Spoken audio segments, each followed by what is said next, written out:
ഉളു എടുക്കുന്ന ആൾ ഉളുവിൽ മുഴുകണം. ആവശ്യത്തിലധികം വെള്ളം ചെലവഴിക്കരുത്, പാകത്തിന് മാത്രം വെള്ളം ചെലവഴിക്കണം.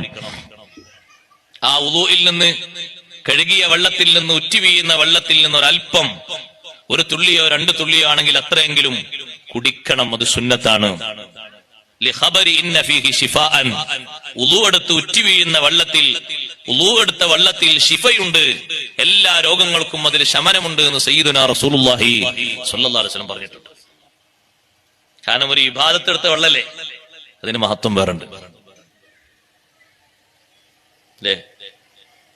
കാലിന്റെ അടിയിൽ നിന്ന് പൊട്ടിയൊഴുകിയ വെള്ളമല്ലേ സംസം അല്ലേ.